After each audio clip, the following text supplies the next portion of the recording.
Hi, I'm Rob Pratap, and this is a tax lawyer's perspective on the Vodafone case. The Vodafone case is an important case for anyone who studies the Indian income tax law. So much so that the history of Indian income tax law can be divided into pre Vodafone and post Vodafone. This case is important not only for the legal principles involved, but also because of all the events that surrounded it. This video, though, only focuses on the tax related aspects of the case. In this video, I will discuss the Vodafone case in three parts. In Act 1, I will discuss the Bombay High Court's decision, where it was held that the income from the transaction in question is taxable in India. In Act 2, I will discuss the Supreme Court's judgment, where it overruled the Bombay High Court and held that the income from the transaction in question is not taxable in India. In Act 3, I will elaborate on the retrospective amendments made to the Income Tax Act in 2012, immediately after the Supreme Court's decision, and the amendments in 2021 that were intended to undo the effect of the 2012 amendments. I preface Act 1 by providing a brief description of the facts and the transaction in question so that we have a better understanding of the various parties involved, income earned, and the legal questions that were raised in this case. Let's begin then. A one-sentence summary of the facts is that this case involved an overseas transaction, that is, a transaction between two non-Indian companies that resulted in the change in control of an Indian company. The name of the Indian company was Hutchison SR Limited, which I will refer to as HEL India from now onwards. It is vital to first understand the ownership structure of the Hutch Group. The Hutch Group consisted of a large number of companies. The company at the head of the structure was Hutchison Telecommunication International Limited, that is, HTIL, a company incorporated in Cayman Islands. HTIL held its equity in HEL India via a complex and elaborate structure consisting of a wide array of companies incorporated in Cayman Islands, British Virgin Islands, Mauritius, and India. Now, of course, the entire ownership structure won't be clear to you based on this information alone. So here is a shortened or a stripped down version of the ownership structure. As you can see, at the top of the tree is HTIL, a company I was referring to a few minutes earlier. HTIL indirectly held the equity in HEL India through a series of step-down subsidiaries, which we can also refer to as downstream companies. One company that is worth paying attention to is CGP Investment Holdings, incorporated in Cayman Islands, and a step-down subsidiary of HTIL. As you can see, CGP Investment Holdings held the equity in HEL India indirectly via two routes. 42.34% of the equity was held via 8 Mauritius companies, while 9.62% of the equity in HEL India was held through multiple Indian companies. In total, CGP held approximately 52% of the equity in HEL India, indirectly via the Mauritius route and the Indian route. Now, if these set of facts are clear to you, let me add one more layer of fact to present a complete picture of the ownership structure. CGP Investment Holdings via 3 Global Services Limited also owned the call options on 15% shares of HEL India. In one sentence, what are call options? Call options are the right to purchase shares. And who owned these shares? These shares were held by Indian companies due to FDI restrictions. Prominent businesspersons from India, including Aniljeet Singh and Aseem Ghosh, had an ownership stake in HEL India through these Indian companies. In other words, one can understand them to be Indian proxies of HTIL, so that Hutch did not violate FDI restrictions of India.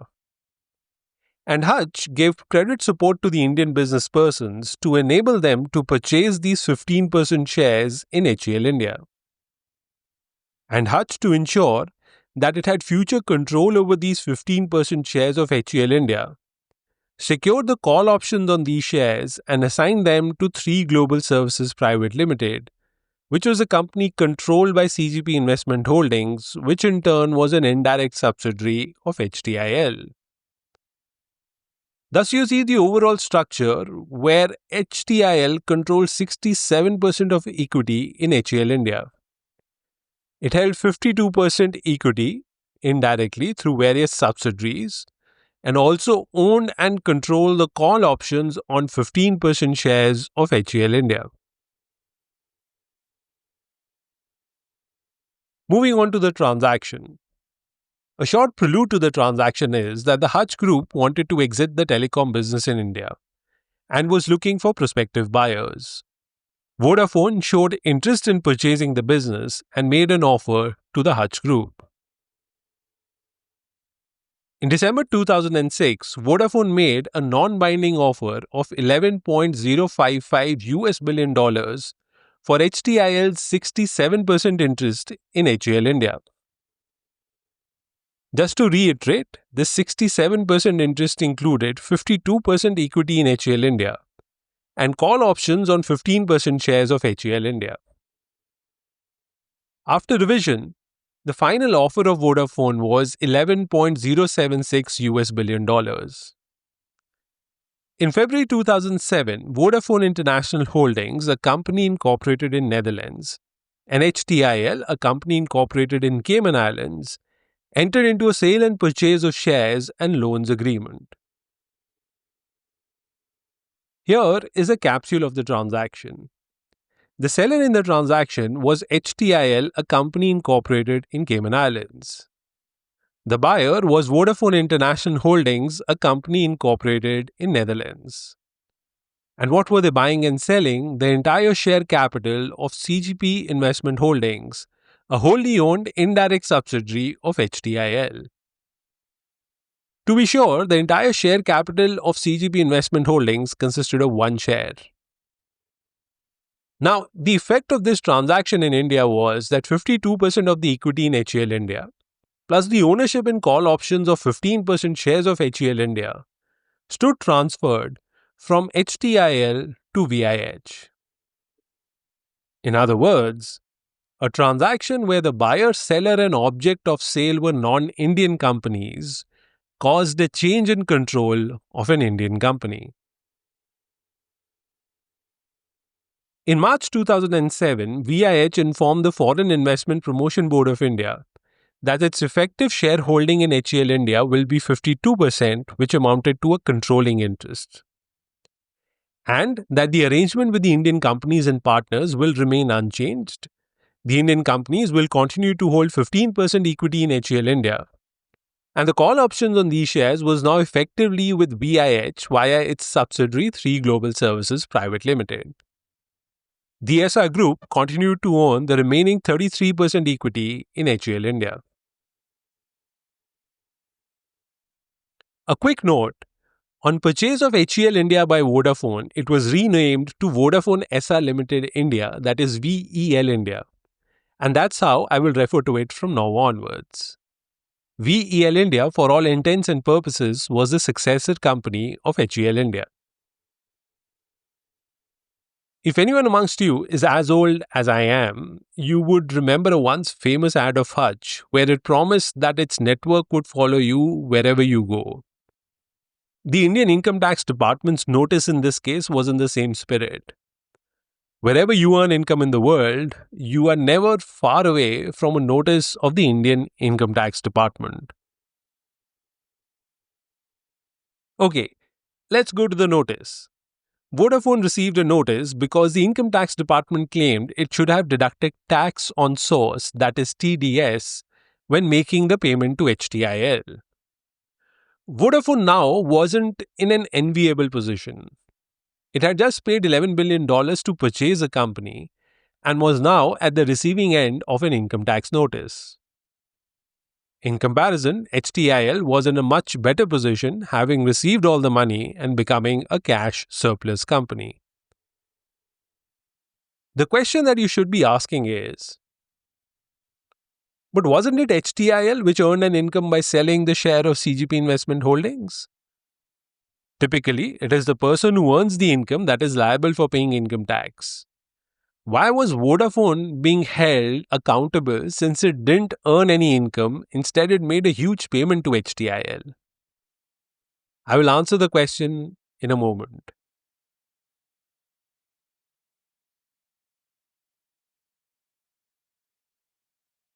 The Income Tax Department issued a notice to VEL India for its failure to deduct tax when making a payment to HTIL. The notice required VEL India to show cause as to why it should not be treated as a representative assessee or the agent of HTIL. A representative assessee is someone who acts as the legal representative of another person under the Income Tax Act. The concept of representative assessee is relevant when the person liable to pay the tax is either a non-resident or a minor, among other situations. A representative assessee basically assumes liability to pay tax on behalf of the actual assessee. In this case, the Income Tax Department, through its notice, was asking VEL India as to why it should not be treated as the legal representative of HTIL, a non-resident company, which, as per the Income Tax Department, had earned income from India by selling its controlling interest in HEL India. Thus, to answer the question I asked earlier, it was because of the failure of Vodafone to deduct taxes when making a payment to HTIL that its Indian company VEL India received an income tax notice. VEL India contested the jurisdiction of the Income Tax Department over the transaction in question. In return, the Income Tax Department passed an order asserting jurisdiction over the transaction. The issue finally reached the Bombay High Court, which decided in favor of the Income Tax Department through an elaborate judgment. And it is this judgment of the High Court that I will discuss in detail in the next few minutes.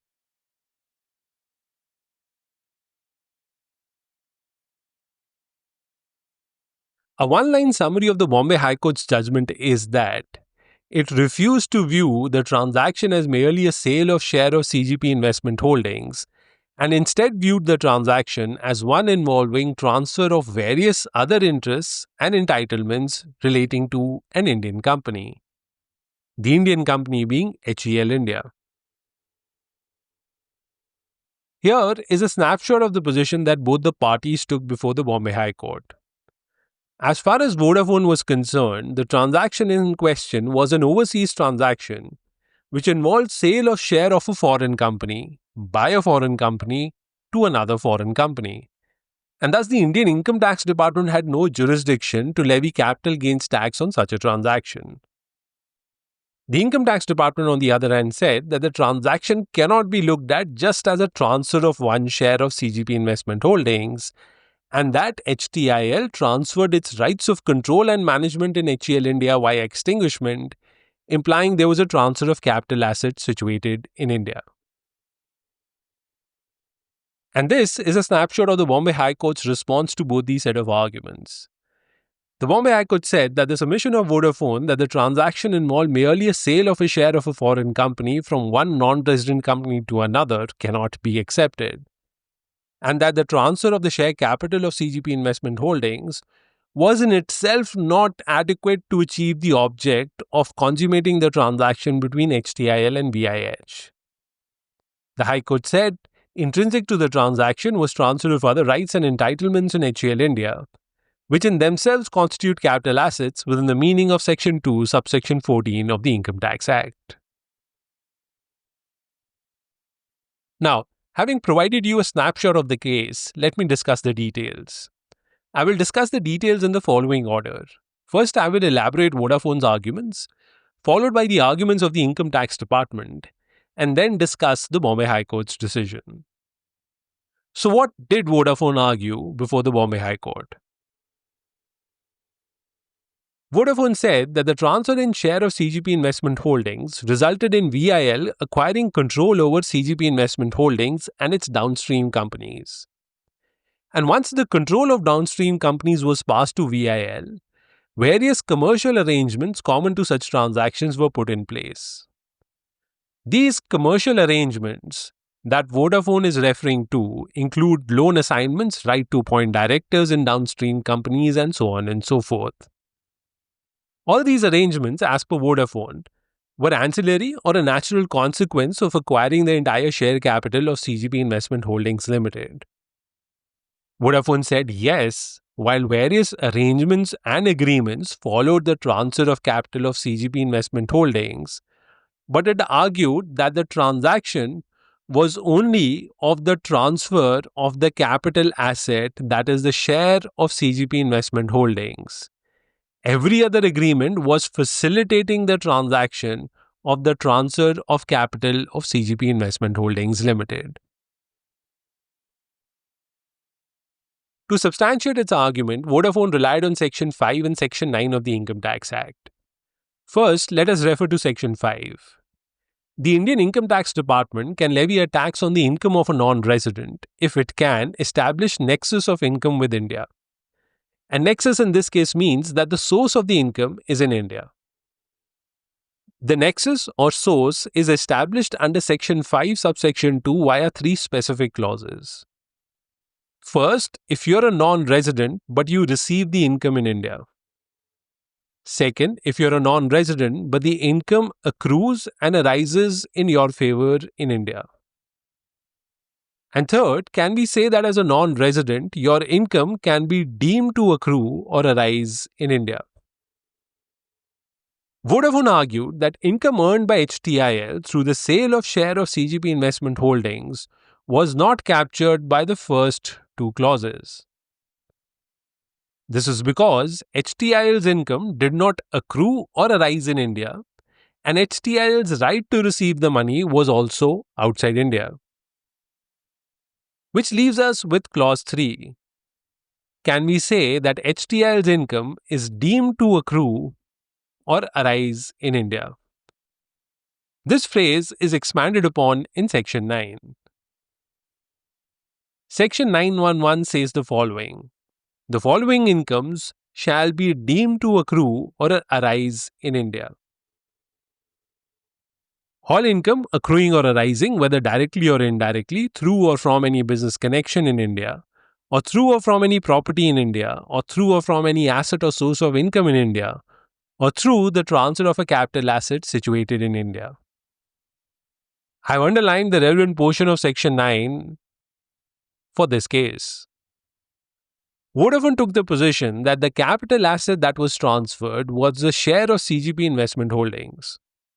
CGP Investment Holdings, it said, was incorporated in Cayman Islands, and thus its share was also situated in Cayman Islands. Clearly then, the capital asset that was transferred was not situated in India, and Section 9 was not attracted for this transaction. Overall, reading Section 5 with Section 9, Vodafone argued that it was clear that none of the conditions necessary to tax a non-resident were satisfied. Before we move forward, let me mention the concept of a look-through provision, which was referred to in this case.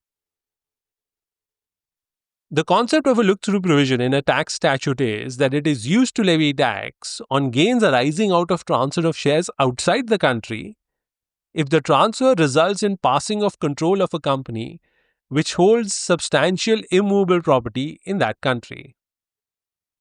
In this case, the transfer of shares, that is the transfer of share of CGP Investment Holdings, took place outside India in Cayman Islands. Did it result in transferring the control of a company which had a substantial amount of assets in India? Yes, it resulted in transfer of control of HEL India. Thus, if Section 9 was a look-through provision, the transfer of share of CGP Investment Holdings in Cayman Islands would be taxable in India because the control of HEL India changed as a consequence of the transfer of that share. However, Vodafone argued that Section 9 is not a look-through provision.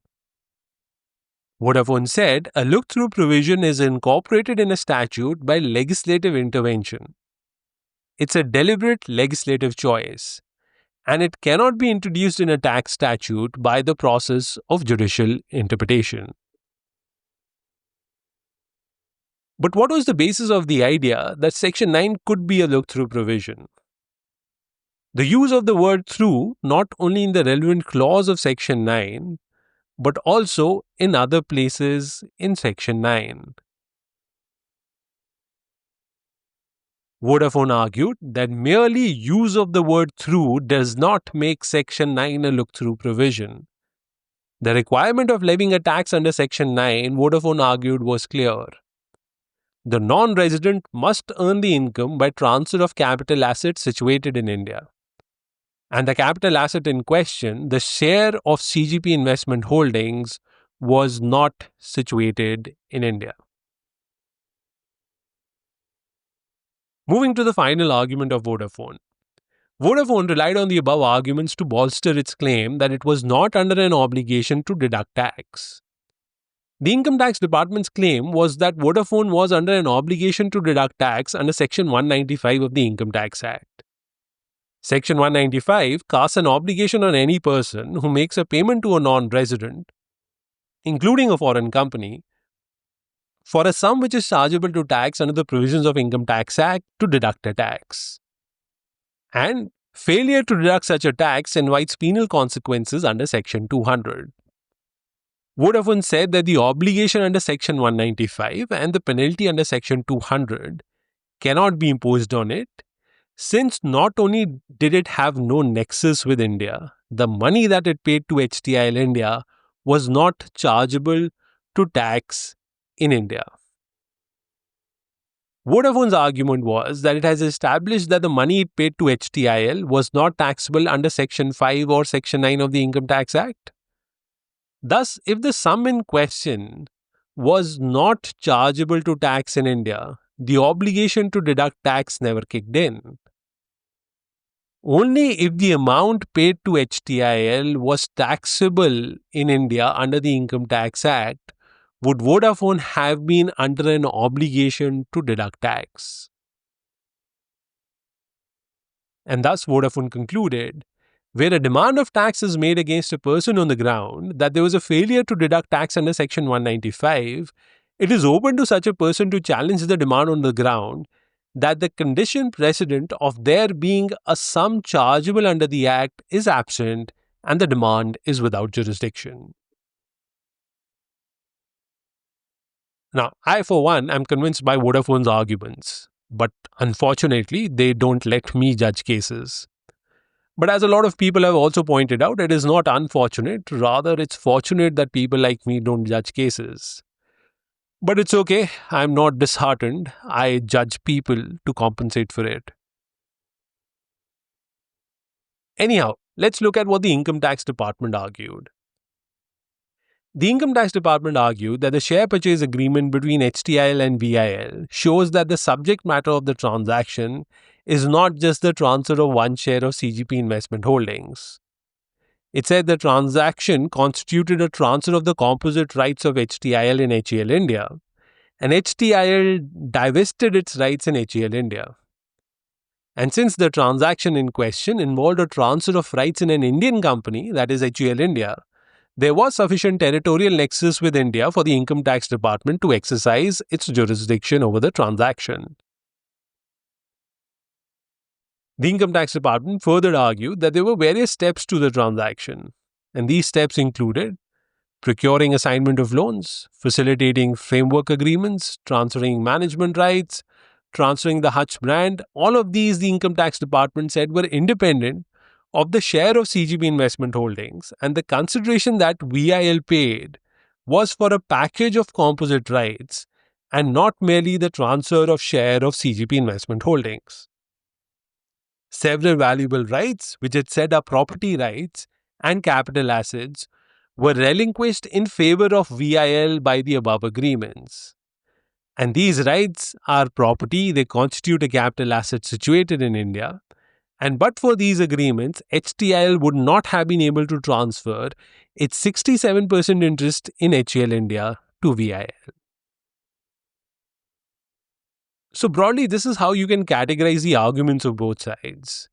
The Income Tax Department was looking at the transaction as much more than a sale or share of a foreign company, and pointed at the fact that the transaction also involved entering into various independent agreements and that the latter were necessary to complete the transaction.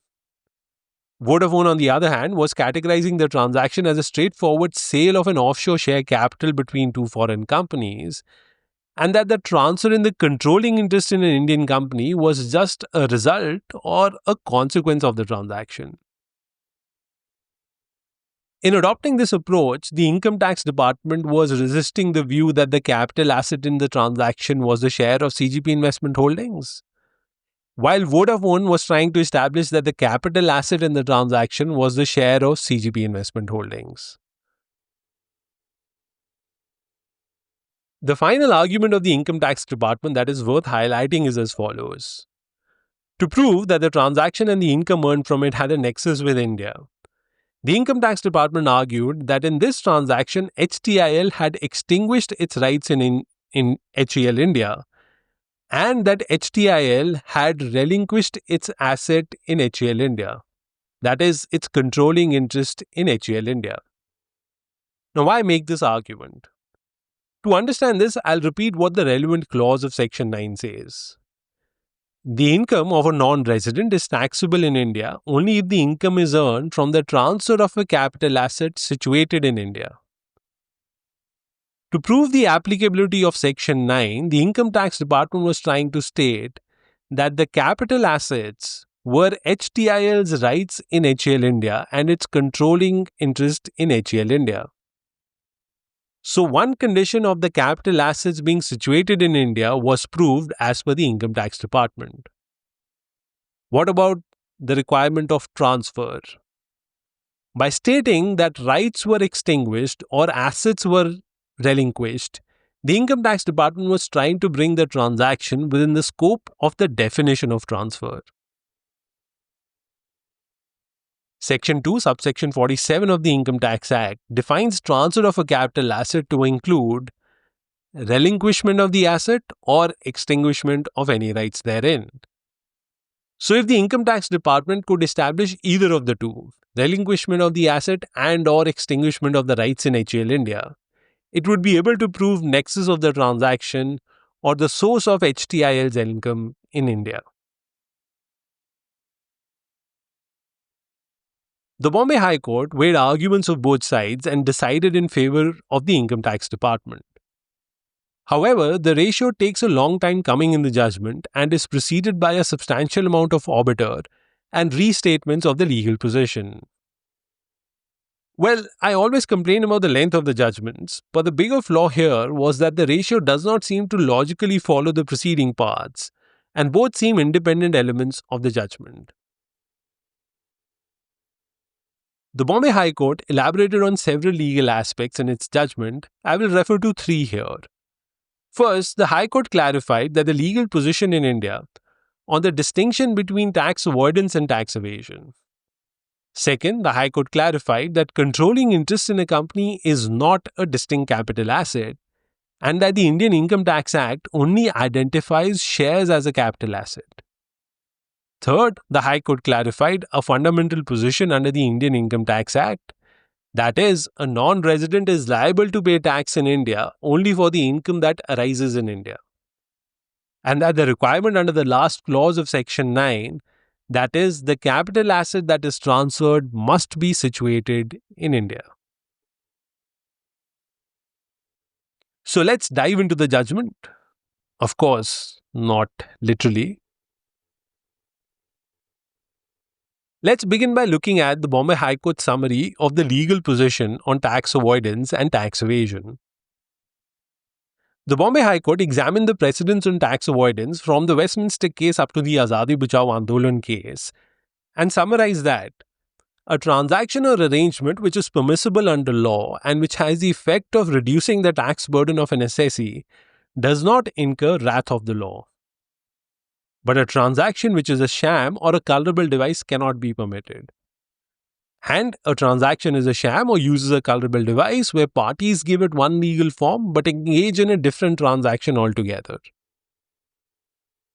Another way to understand it is, the word sham, as the word itself seems to be indicative, is a transaction that is not genuine and does not involve a bona fide business transaction. Culpable device means that a company has been interposed in the transaction for no commercial reason, but only for mitigating the tax liability.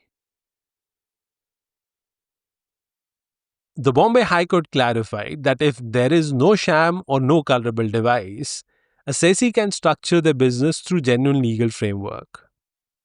And tax law will only disregard a transaction if a sham or a culpable device is involved. In the absence of either, if the assessee enters into a transaction that results in a lesser tax bill for the assessee, the law will not disregard the transaction. The second aspect that the High Court clarified was that controlling interest in a company is not an independent capital asset. The High Court said that shares of a company comprise of an indivisible set of rights that cannot be separately transferred at law. These indivisible set of rights include your right to vote in shareholder meetings, right to receive dividends, etc. The High Court said that ownership of shares sometimes results in assumption of a controlling interest in a company, but controlling interest does not, for the purposes of Income Tax Act, constitute a distinct capital asset.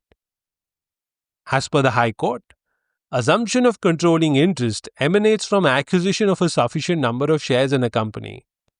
It is an incident or a facet of ownership of a certain number of shares in a company.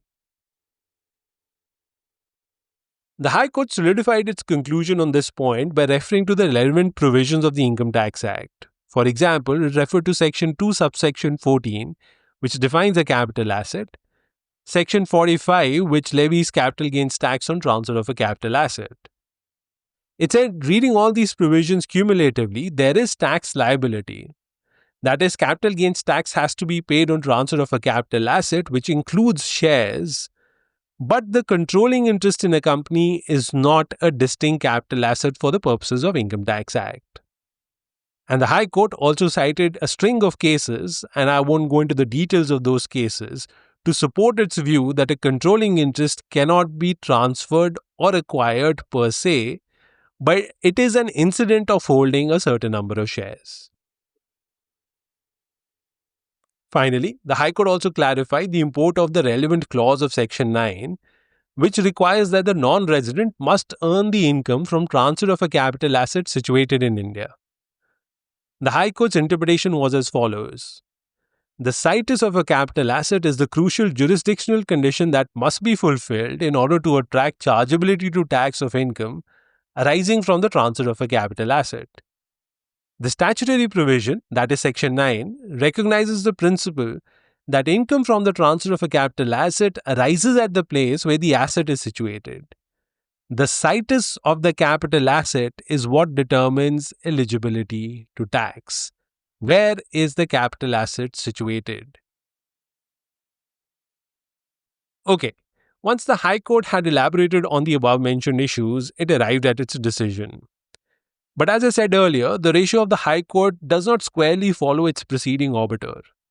And there is a disconnect between the various observations made on tax avoidance, evasion, controlling interest, etc., and its conclusions.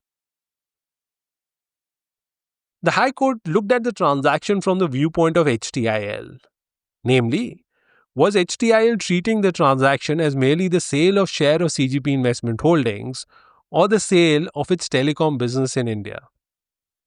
It referred to the annual reports of HTIL to understand HTIL's viewpoint and decode the real transaction.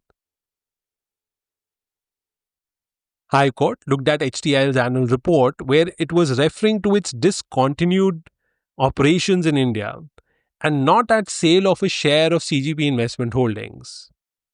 And based on it, concluded that the perception of HTIL was that the transaction involved sale of its telecom business in India and not the sale of share of CGP Investment Holdings Limited.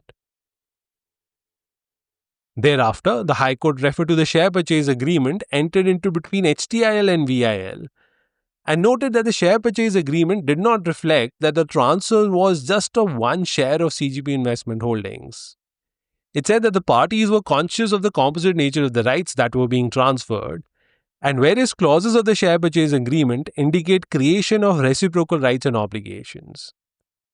The various clauses of the share purchase agreement that the High Court was referring to were VIL's obligation to acquire the consent of the Foreign Investment Promotion Board of India, a new term sheet agreement between VIL and the ESA Group to regulate affairs of HCL India, and a Bryan license agreement. The term sheet agreement became an important focal point for the High Court. The High Court said that the term sheet agreement between VIL and ESA Group spelled out how HCL India was to be operated and rights of both these shareholders inter se. And in High Court's own words, this cannot by any means be regarded as a minor adjustment made by the parties pursuant to the acquisition of one share in CGP. The High Court added that the transfer of one share of CGP Investment Holdings was merely a mode chosen by the parties to facilitate the process of transfer of a composite set of rights that would allow VIL to regulate the conduct of business of HCL India. Various tangible and valuable rights were recognized and transferred which had a direct nexus with India.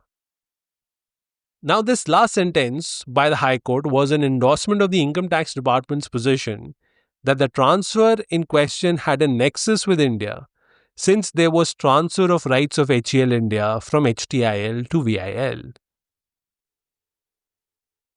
Rejecting Vodafone's categorization of the transaction, the Bombay High Court held that the edifice of Vodafone's submission is built on the theory that share of CGP Investment Holdings, a company situated in Cayman Islands, was a capital asset situated in Cayman Islands, and all that was transferred was that which was attached to and emanated from this solitary share.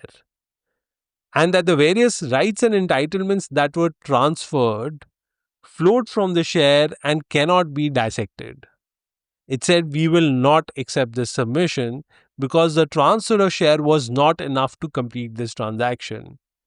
Various rights and entitlements were also transferred, and these constitute a distinct capital asset under Section 2, subsection 14 of the Income Tax Act, which defines a capital asset to mean property of any kind held by an assessee.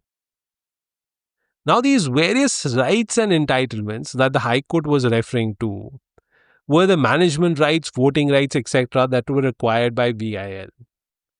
So, while controlling interest was not termed as a separate capital asset, all other rights that VIL acquired as a result of acquiring the share of CGP Investment Holdings were termed as capital asset, under this broad umbrella term of various rights and entitlements. To elaborate, the High Court observed that true nature and character of a transaction is not the label that the parties ascribe to it, but how the transaction is viewed from a commercial and realistic perspective. How would a commercially prudent investor view this transaction? Would a commercially prudent investor view the transaction as merely the sale of share of CGP Investment Holdings, or the transfer of rights and interests in HCL India? As per the High Court, the income in the impugned transaction that accrued and arose was a result of the divestment of HTIL's interest in India. If HTIL had not relinquished or extinguished its interest in India, there would be no occasion for the income to arise. And the High Court concluded that the real taxable event is the divestment of HTIL's interests, which comprises in itself various facets or components which include a transfer of interests in different group entities. The above statement clearly established the nexus of HTIL's income with India. And once the nexus of HTIL's income with India was established, it was a natural conclusion that Vodafone had an obligation to deduct tax. To recall, Vodafone had argued that it had no obligation to deduct tax, that is TDS, since the money it paid to HTIL was not taxable in India. But the Bombay High Court concluded that there was clear nexus of HTIL's income with India, since HTIL transferred its interests in HCL India, and thus Vodafone was in the wrong for not deducting the tax. A few quick points on some of the flaws in the High Court's approach.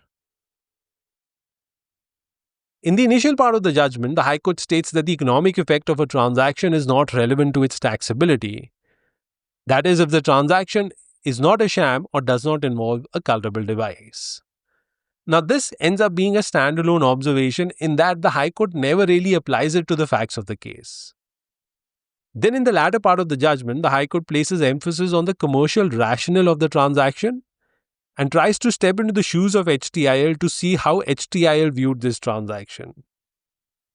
While at the same time, it tries to unpack the various clauses of the share purchase agreement and isolates them to conclude that various rights were transferred via separate clauses, and many of these rights are not incidental or ancillary to the transfer of shares. But from the perspective of the parties involved, the share purchase agreement was a composite agreement, and parties did not segregate the transaction into various components. So the entire idea of looking at the transaction from the perspective of the parties, failed in this case. Finally, the High Court doesn't really establish that the various clauses that are contained in the share purchase agreement are atypical, and that the various rights and obligations being transferred are beyond the usual composite rights in shares. So while various elements of the judgment are not really contradictory to each other, but the High Court's various approaches don't cohere and do not form for a seamless judgment. Another critique of the judgment is that it's a very long judgment, but we'll keep that aside for now. Anyhow, Vodafone, of course, wasn't happy with the decision and appealed to the Supreme Court. As opposed to the Bombay High Court's view of the transaction, the Supreme Court accepted the argument that the transaction only involved sale of a share of CGP Investment Holdings, nothing more, nothing less. The length of the Supreme Court's judgment is prohibitive and almost an invitation to not read. But I had nothing better to do on a Sunday, so I read it anyways. These are the 5 aspects or themes of the judgment which I will discuss. There is also a separate concurring opinion authored by Justice Radhakrishnan, which I mention but only briefly. While the concurring opinion is well structured and well reasoned, but I am choosing not to discuss it in detail, else the length of this video may exceed the length of my life. Also, there will be another occasion to discuss that concurring opinion, and I will recall it at that appropriate occasion. Okay, moving to the first theme. So what did the Supreme Court say about the international tax aspect of the holding structure of Hutch? Supreme Court noted that corporate law and corporate tax law are founded on the separate entity principle, that is, a company is a separate and distinct person. It said that a subsidiary and the parent company are treated as totally distinct taxpayers and are taxed on the profits derived by them on a standalone basis, irrespective of the fact that they might be economically interdependent on each other. But what about group companies where parent company exercises control and influence over subsidiary companies? When can it be said that the corporate identity of the two companies has merged? This is how the Supreme Court answered the above question. Supreme Court acknowledged that a parent company does provide general policy guidelines to its subsidiary companies, but that by itself is nothing to be frowned upon and does not mean that separate identity of the parent and subsidiary company can be disregarded. The Supreme Court added that the Income Tax Department can only disregard the existence of a separate entity where there has been abuse of legal form and without reasonable business purpose, which results in tax avoidance. For example, when a subsidiary company has become fully subordinate to the parent company and its directors are its mere puppets. Now, was this discussion on the parent-subsidiary relationship relevant and even necessary? Maybe, maybe not. You'll just find out. Here is how I understood the reason for Supreme Court's emphasis on the separate corporate identity principle. It isn't spelled out with enough clarity in the judgment, but I think this is a reasonable deduction from the judgment. But I just want to add that this is my deduction. So, back to the facts. Once the Foreign Investment Promotion Board of India gave its approval to the transaction, CGP and its various downstream companies passed various resolutions. As a result, various steps were taken. All directors of the Hutch Group resigned, new directors of Vodafone Group were appointed, among other resignations of directors in various companies and their replacement by Vodafone's nominees. Can we then say that all the downstream companies of CGP lacked an independent identity and there was abuse of legal form? In fact, can we also say that CGP Investment Holdings itself also lacked an independent identity, to the extent that there is good reason for the Income Tax Department to lift the corporate veil of all the downstream companies of HTIL? Supreme Court said that the Income Tax Department can invoke the substance over form principle or piercing the corporate veil test only after it is able to establish on the basis of facts and circumstances that the transaction is tax avoidant. For example, if the corporate structure is used to pay bribes, or when an entity or a corporate has been interposed in the structure for no commercial or business substance but only to avoid tax. It said that the Income Tax Department should look at the document or transaction properly in the context in which it belongs and not adopt a dissecting approach. The Income Tax Department, the Supreme Court said, shouldn't start with the question if the entity is a sham and tax avoidant device. Now, what does the last observation truly mean? What does it mean to adopt the look at test? Let me unpack it a little bit. Supreme Court mandated that the Income Tax Department should only disregard the corporate form by first establishing a prima facie case of tax evasion. It should prove on prima facie basis the use of a culpable device or the sham transaction. But the starting point cannot be the question, is the transaction a sham? Is the company a culpable device? No. The starting point for the Income Tax Department is to appreciate the document and transaction in its proper and true context. And this leads to a follow-up question. What does it mean to appreciate the document and transaction in the proper context? Here is how the Supreme Court understood the concept of appreciating the context of a document and a transaction. In Supreme Court's own words, we are of the view that every strategic foreign direct investment coming to India as an investment destination should be seen in a holistic manner. While doing so, the revenue or the courts should keep in mind the following factors: the concept of participation in investment, the duration of time during which holding structure exists, the period of business operations in India, the generation of taxable revenues in India, the timing of the exit, and so on and so forth. The above observation of Supreme Court is worth considering for its two different dimensions. First, for it indirectly underlines the difference between tax avoidance and tax evasion and how to draw a line between the two. The need to respect the corporate identity principle, and that the onus is on the Income Tax Department to create a prima facie case of tax evasion before piercing the corporate veil. The emphasis on genuineness of foreign direct investment was crucial in this case, since Hutch had invested in India for a long period and paid taxes on its telecom business in India. All these were important contextual pieces that, as per Supreme Court, needed to be considered. The second dimension of the observation is its relevance in evaluating the role of CGP Investment Holdings in the transaction. On that cue, moving to the second theme, what did the Supreme Court say about the role of CGP Investment Holdings in the transaction? The Income Tax Department's contention before the Supreme Court was that CGP Investment Holdings was inserted at a late stage in the ownership structure, and it was brought in as a tax-free entity to avoid payment of capital gains tax in India.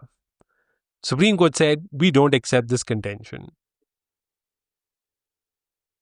First, the Supreme Court clarified that subsidiaries are common in big business groups and can be included in the ownership structure for strategic tax planning purposes. But that by itself is not wrong.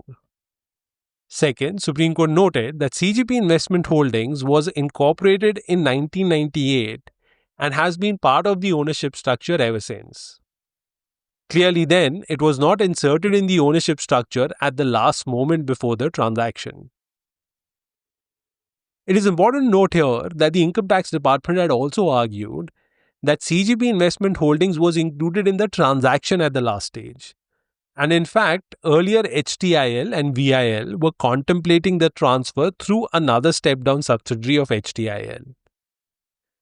In that respect, the Supreme Court noted that the transaction happened at the appropriate tier, that is, via transfer of share of CGP Investment Holdings.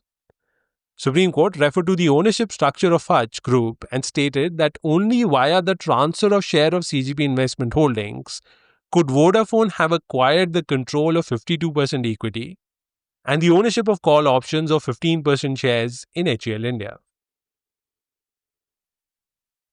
The next question that the Supreme Court answered was whether the share of CGP Investment Holdings was situated in India or Cayman Islands. Supreme Court's answer was the situs of shares was in India was correct and straightforward. The Income Tax Department argued that CGP Investment Holdings, incorporated in Cayman Islands, was an exempted company and could not conduct business in Cayman Islands. Thus, the situs of share of CGP Investment Holdings must be where the underlying assets are situated, that is, in India.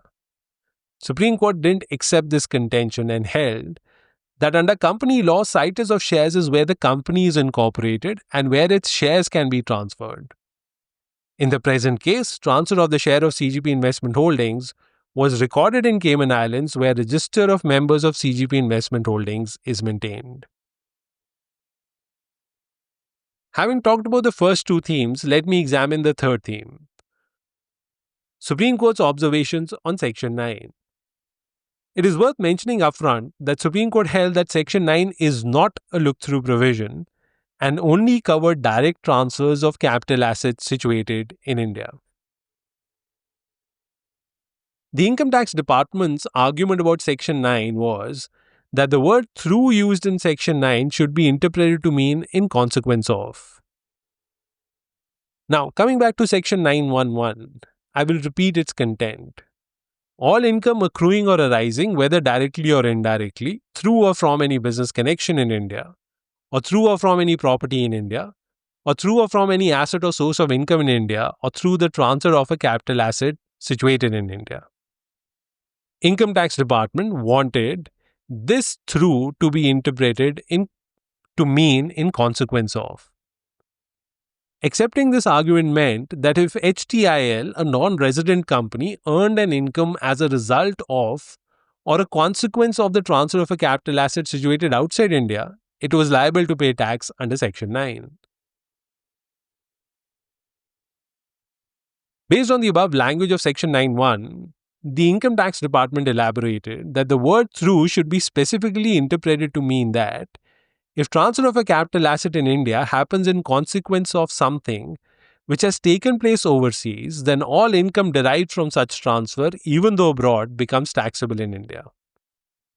Thus, if control of HAL India gets transferred in consequence of the transfer of CGP share outside India, then it would be covered by Section 9. In effect, the Income Tax Department was arguing that Section 9 must be interpreted as if it is a look-through provision. The Supreme Court said we don't agree with the Income Tax Department. It commented on the nature of Section 9 and noted that it enacted a legal fiction where an income is deemed to accrue or arise in India if such income accrues or arises as a sequel to transfer of a capital asset situated in India. Thus, even if the income accrues or arises to a non-resident outside India, it is fictionally deemed to accrue or arise in India on transfer of a capital asset situated in India. The Supreme Court said the language of the provision is unambiguous and leaves no doubt regarding its interpretation. Now, this is a fair and defensible interpretive approach, but I should add that irrespective of the fact that a provision of a tax statute contains a legal fiction or not, it should be interpreted as per its plain meaning. Nothing should be added or removed. The Supreme Court was clear in its interpretation that Section 911 requires transfer of a capital asset situated in India, and that the provision does not use the term underlying asset situated in India, thereby negativing the Income Tax Department's argument. In Supreme Court's own words, for the above reasons, Section 911 cannot by a process of interpretation be extended to cover indirect transfers of capital assets or property situated in India. To do so would amount to changing the content and ambit of Section 911. Section 9 as it existed then was interpreted by Supreme Court to cover only direct transfers of capital assets situated in India. Also, an important implication of the Supreme Court's approach was that Section 9 was not treated as a look-through provision. Finally, the Supreme Court noted that the words directly or indirectly go with income and not with transfer of a capital asset. Now, what does this mean, go with income? This means that if income is earned indirectly, it will be taxable under Section 9. However, the indirect transfer of capital asset is not covered within the scope of Section 9. Let me try and illustrate the difference. The income that the non-resident earns can be earned directly or indirectly. That is, the income, let's say, is accrued in the name of the non-resident directly, or the income could have accrued in the name of a proxy of the non-resident, or a corporate firm that acts as the alter ego of the non-resident. But the income must come from a direct transfer of a capital asset. That is, the transfer of the capital asset cannot be indirect. You cannot transfer a capital asset outside India, which causes an indirect transfer in India, and say that it's covered by Section 9. The capital asset that is transferred and is the subject of the transaction must be situated in India. Section 9 is not concerned with a capital asset that may change hands as a result of or as a consequence of the transaction. Let's move to the fourth theme, one which Supreme Court categorized as the primary contention of the Income Tax Department. That is, whether HTIL extinguished its rights in HAL India. So, did HTIL extinguish its rights in HAL India? The short answer is no. For the long answer, please keep me company. If you remember, I had mentioned earlier that the Income Tax Department had argued that HTIL's income had an excess with India. And in order to establish this, the Income Tax Department had argued that HTIL had relinquished its assets and extinguished its rights in HAL India. The Income Tax Department made similar argument before the Supreme Court too. Let me reiterate and elaborate the Income Tax Department's stance on this issue. The Income Tax Department said that HTIL via share purchase agreement directly extinguished its rights of control and management over HAL India, and consequent upon such extinguishment, there was transfer of a capital asset situated in India. It said HTIL had the right to appoint and nominate directors on the board of HAL India, as it exercised these rights by disregarding and ignoring the various legal entities interposed between HTIL and HAL India. Thus, the Income Tax Department said HTIL had voting rights in HAL India, which were extinguished by virtue of the share purchase agreement. All the intermediary subsidiary companies were ignored, and it was HTIL's de facto control over HAL India which was the subject matter of transfer in the share purchase agreement. Supreme Court questioned the Income Tax Department's approach and noted that adopting the look-at test was important. And in adopting the look-at test, the Income Tax Department would be able to appreciate that the case is only of a transfer of share and not the assets of a company. That there is no preordained transaction for purposes of tax avoidance, and the manner and duration of investment by Hutch indicates its intention to genuinely invest and participate in India. The Supreme Court then observed that HTIL only had control but not legal right. Let me elaborate. Supreme Court rejected the income tax arguments that HTIL had rights in HAL India. For example, the right to appoint directors on the board of HAL India. Supreme Court said HTIL could only exercise some power and a persuasive tactic to influence its downstream or subsidiary companies to vote in a particular manner or appoint certain directors. And generally, subsidiary companies do comply with the arrangement suggested by the group holding company, but it cannot be said that HTIL had the legal right to direct its downstream companies in the manner of nomination of directors and management rights. Let me try and explain Supreme Court's above conclusion by using this simplistic diagram. As you can see, I've simplified the Hutchison ownership structure even more as compared to the diagrams I used in the initial part of the video.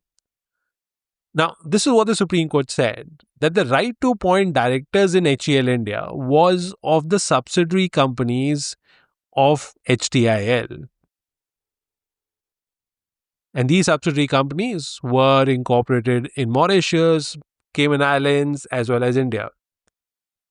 HTIL, by virtue of being the holding company of these subsidiary companies, could persuade them or influence in the manner in which they were exercising this right to appoint directors in HEL India. But the subsidiaries were and they should be treated as independent and separate persons respecting the separate corporate identity principle.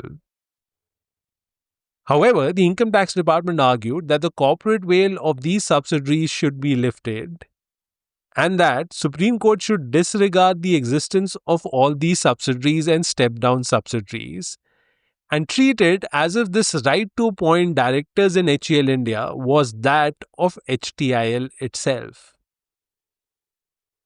But the Supreme Court said that the Income Tax Department can only lift this corporate veil if the transaction was sham or used a colorable device. And the Supreme Court said that isn't the case. This is a genuine foreign direct investment in India, only that the investment was rooted through a complex structure of subsidiaries, and use of subsidiaries is by itself not impermissible. Now let's move to the final theme, that is the Supreme Court's critique of the Bombay High Court's judgment. Supreme Court said that the Bombay High Court applied the nature and character of the transaction test to conclude that the transfer of one share of CGP Investment Holdings was not sufficient to achieve the object of completing the transaction. Supreme Court said, looking at the transaction from a commercial and realistic perspective, the case concerned a share sale and not an asset sale. Now, this is ironical because even the Bombay High Court said that it was looking at the transaction from a commercial and realistic perspective, more specifically from the perspective of a prudent commercial investor. However, the High Court's conclusion on applying the commercial and realistic perspective was that the transaction was of transfer of rights in HEL India, while the Supreme Court's conclusion on applying the same perspective was that the case concerned a share sale. Also, the Supreme Court said that controlling interest in a company is not an identifiable and a distinct capital asset, but just an incident of ownership of shares. Now, if you remember, the High Court said the same. Only High Court's conclusion suggested that it was treating various rights and entitlements separately. And one could argue that the various rights and entitlements were a code word for controlling interest. It is, as I said above, one of those places where High Court's judgment did not really seem coherent. Supreme Court also said that the High Court should have adopted the look at test and ought to have looked at the transaction holistically. It said the case was about HTIL's investment made in India via a maze of subsidiaries. CGP Investment Holdings was just an investment vehicle for HTIL. When a case involves transfer of shares, lock, stock and barrel, such a transaction cannot and should not be broken into individual components, such as assets or rights, including right to vote, right to participate in meetings, controlling rights, controlled premium, etc. The Supreme Court also reasoned that merely because at the time of exit by HTIL no tax was payable did not make the entire transaction a sham or tax avoidant, and that the amount that Vodafone paid to HTIL was for the entire investment that HTIL had made in India. There was no separate price for the other rights and entitlements relating to HEL India. And when the parties did not split up the payment, they did not prescribe separate values for each of the items, such as control premium or the non-compete agreement, it was not open to the Income Tax Department to split the transaction. In other words, the High Court should not have split up the share purchase agreement to isolate various rights and interests that were transferred, since the transaction was a composite sale of share capital. And now, an honorable mention to the concurring opinion of Justice Radhakrishnan. Justice Radhakrishnan's opinion underlines the reality of transnational investments and corporate structures that accompany them. He noted that various subsidiaries are incorporated in low tax jurisdictions for multiple reasons, ranging from corporate governance to political situations and judicial systems. He said multinational companies using offshore financial centers cannot necessarily lead to the conclusion that they are involved in tax evasion, and it is for the Revenue or the Income Tax Department to inquire if the corporate structure was set up for genuine and sound commercial reasons. He examined the jurisprudence on tax avoidance and tax evasion in India to reiterate that courts will not recognize sham transactions and uses of culpable device, and nor will it permit the adoption of a dubious method to evade tax. But a taxpayer is allowed to arrange his affairs so that his taxes shall be as low as possible, and a taxpayer is not bound to choose a pattern or mode that will replenish the treasury. On facts, his conclusion was that tax is levied on the transaction, not its effect. What did he mean by this? Justice Radhakrishnan said that the transfer of share of CGP investment holdings automatically resulted in the host of consequences, including transfer of controlling interest in HCL India. But the controlling interest cannot be dissected from the share of CGP investment holdings without legislative intervention. And controlling interest might have percolated down the line to the operating companies, but that controlling interest is inherently contractual and not a property right, unless otherwise provided for in the statute. He said, acquisition of shares may carry the acquisition of controlling interest, which is a purely commercial concept, and tax can be levied only on the transaction and not on the effect of the transaction. A few points on some of the merits in Supreme Court's approach. To begin with, the Supreme Court acknowledged the importance and centrality of incorporating companies and subsidiaries in low tax jurisdictions. Now, this is especially true of the concurring opinion of Justice Radhakrishnan. Supreme Court understood that use of complex corporate structures was routine for transnational corporations that invested in multiple countries, and that the ownership structures were used by these transnational corporations, among other reasons, for strategic tax planning purposes. But mere use of these low tax jurisdictions and subsidiaries was by itself not sufficient to disregard the separate identity of the subsidiaries or establish tax evasion. Through its well-articulated legal position on tax evasion, Supreme Court was able to establish that lifting of corporate veil can only happen if the transaction is a sham or involves use of a culpable device. The only hiccup is that while adherence to the look at test is a laudable suggestion, I doubt it is or will be followed in the manner suggested by the Supreme Court, as tax officers are unlikely to ask questions in the sequence suggested by it. For example, the tax officers may start by adopting a dissecting approach and not appreciating the documents in their true context, as the sequence of asking questions can be easily altered and is not easy to detect by courts. Finally, Supreme Court's interpretation of Section 9 was laudable, as it interpreted the provision in a strict fashion and did not succumb to interpretive gymnastics in a high-stakes battle. Of course, the provision has changed since, but as it existed then, it was interpreted rightly by the Supreme Court. Vodafone was undoubtedly elated by the Supreme Court's decision, but immediately after the Supreme Court's decision, Vodafone and its lawyers discovered the concept of short-lived happiness.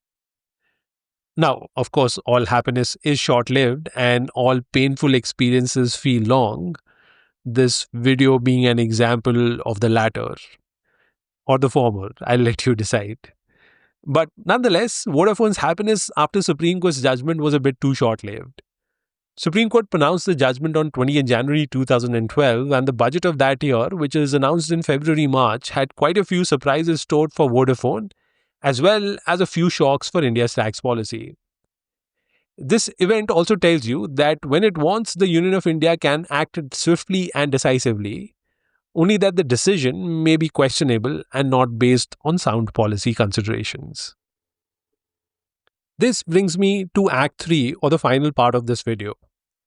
This is where I take you through the changes made to the Income Tax Act by the Parliament in 2012 as a reaction to the Supreme Court's judgment.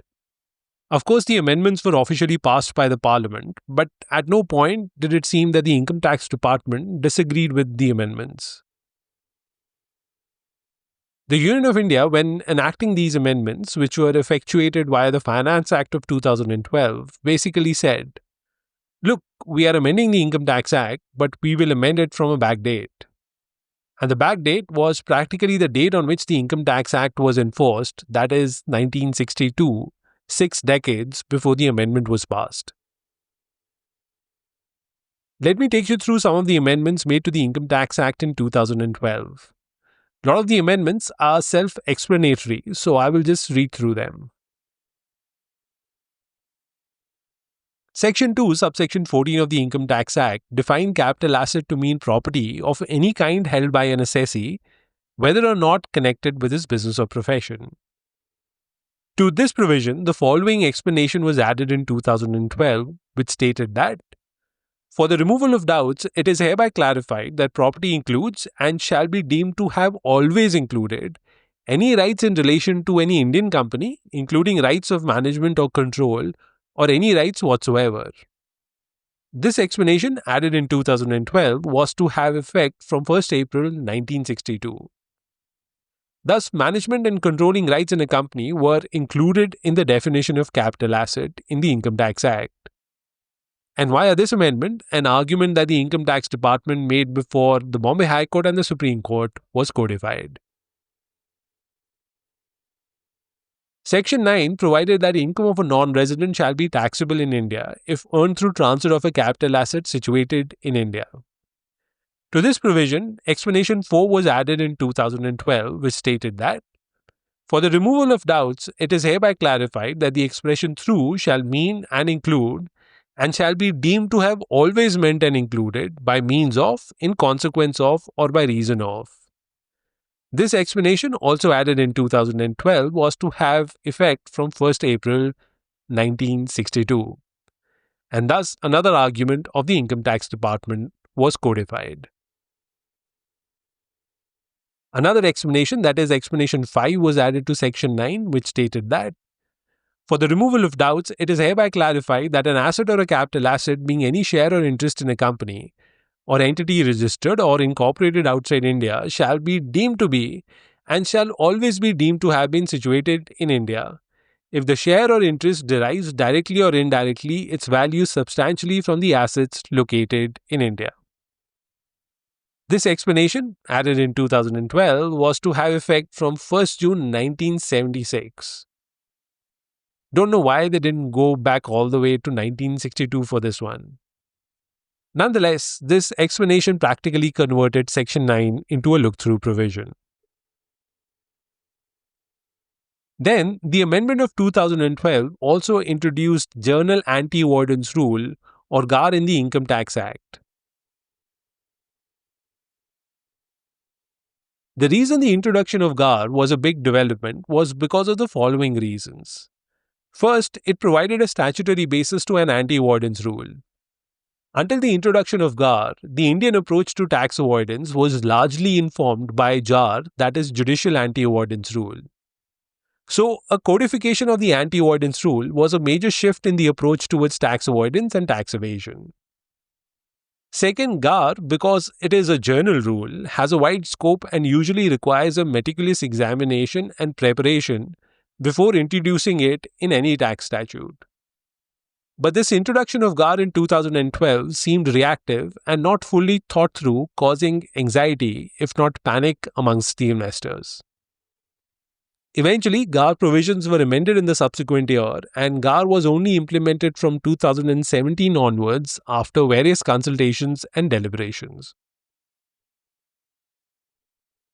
The cliche goes, what is done cannot be undone. And it is largely true.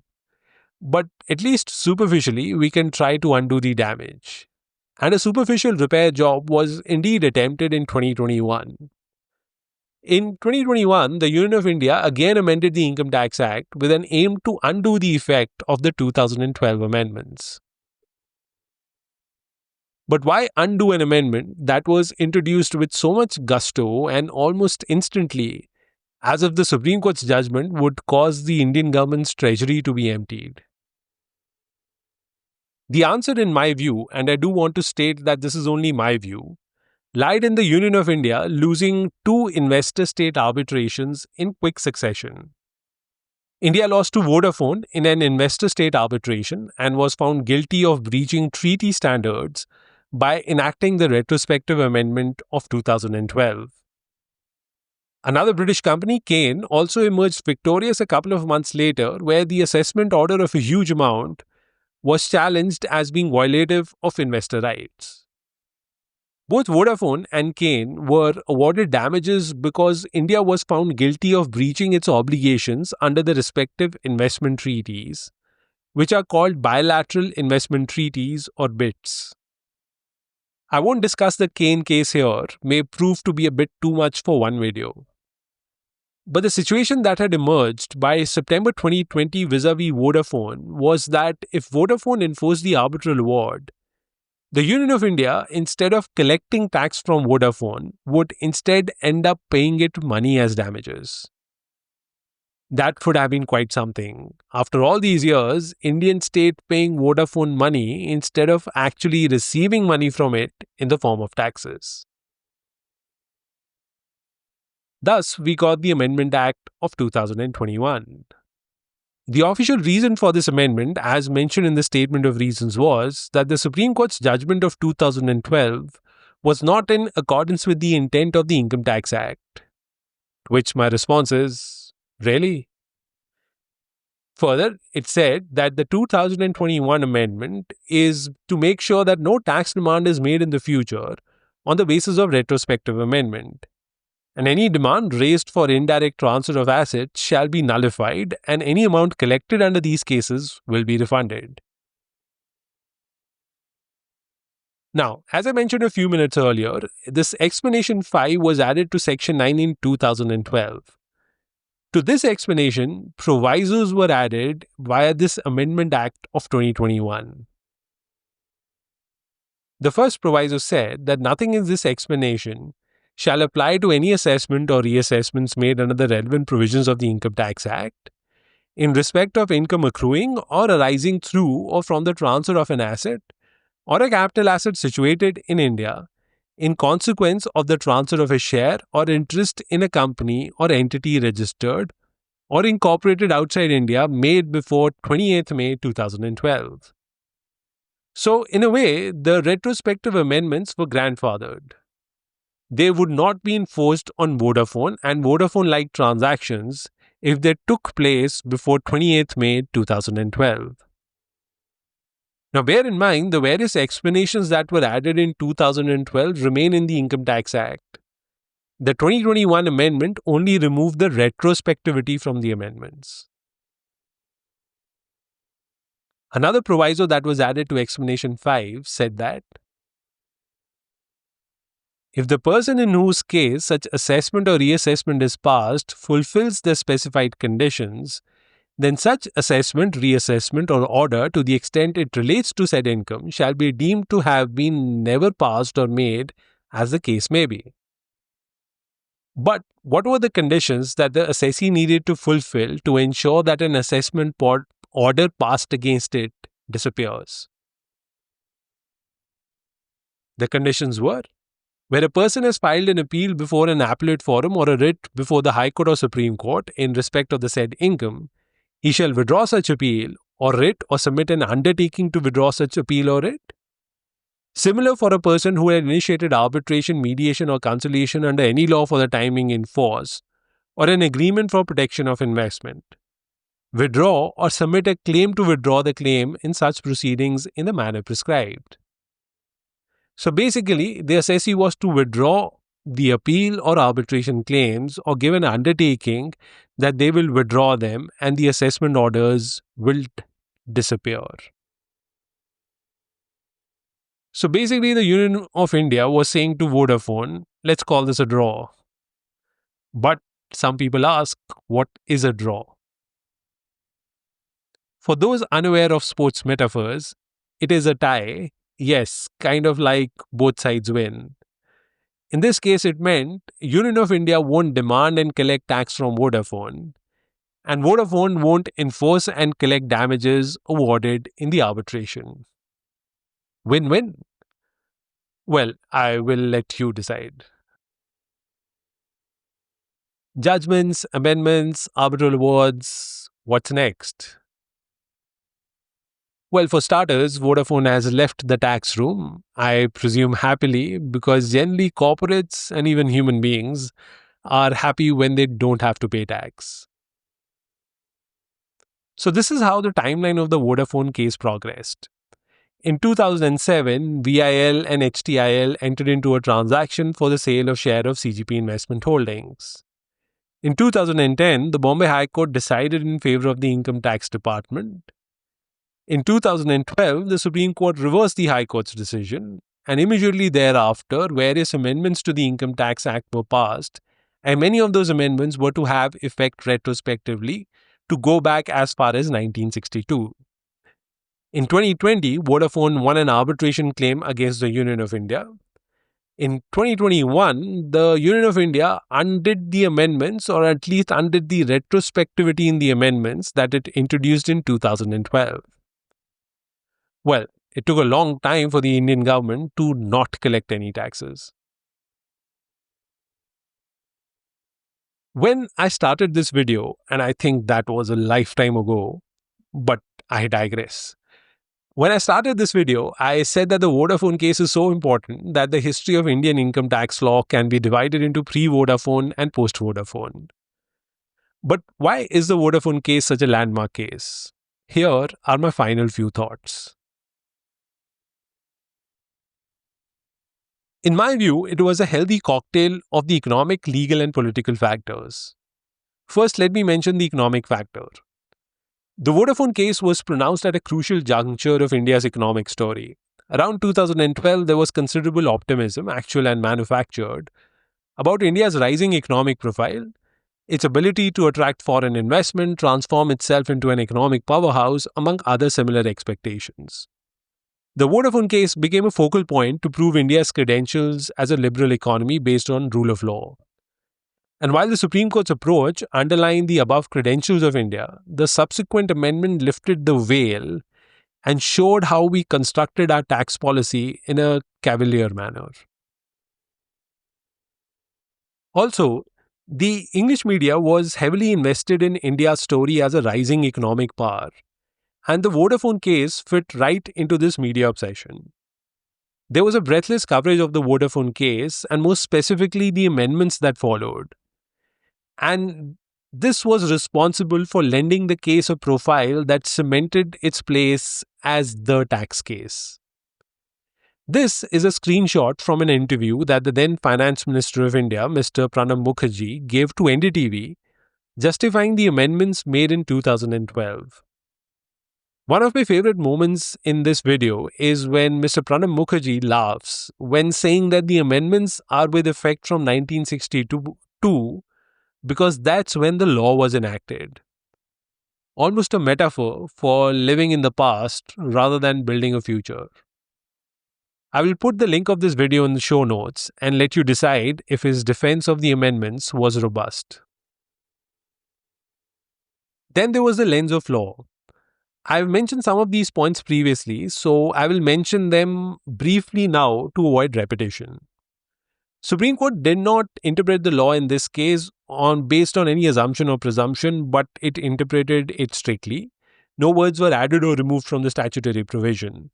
And while this was not the first instance of the Supreme Court adopting a strict interpretive approach, to do so in a high-stakes battle was a welcome step. Also, the Supreme Court clarified the legal position on tax evasion by doing a detailed examination of the cases from Westminster up to Azadi Bachao to provide an accurate picture of when law frowns upon tax evasion. And also the Vodafone judgment, especially the concurring opinion, acknowledges the reality of incorporating companies in lower tax jurisdiction and cautions the Income Tax Department not to view every such arrangement with suspicion. And finally, the amount that was purportedly involved in this case, it started from 10,000 crores and sort of at some point it was quoted that the amount involved was 20,000 crores. ascribed the Vodafone case a lot of importance. And finally, the political angle. The opposition party at that time, the BJP, made a huge deal of this case, more specifically the retrospective amendments to the Income Tax Act. The term policy paralysis was already in vogue, and then tax terrorism was added to the common parlance. Nobody knows what it means, and frankly, nobody should use such a term. It adds nothing constructive to a tax policy and legal analysis. A more appropriate view would be the amendments that were made to the Income Tax Act after Supreme Court's decision were reactive and not an example of sound and deliberative policy making. But I guess buzzwords are more important in politics than measured analysis. But coming back to the political angle, BJP's promise that it will undo the amendment if it comes to power was an act of political opportunism and responsible for making Vodafone part of mainstream discussions, and thereby helped the perception that Vodafone was a landmark case. And once BJP came to power in 2014, the political opportunism was on display. Despite possessing a majority in the parliament, it made no effort to immediately undo the amendment, or there was at least no overt effort that was visible. It kept fighting Vodafone. And the amendments were undone, actually not undone. They were only diluted in the second term of the government in 2021, and that too after it lost the arbitration.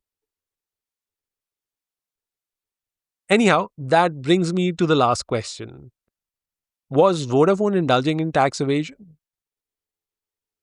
I like that some of you think that I will answer this question, maybe in some of the subsequent videos.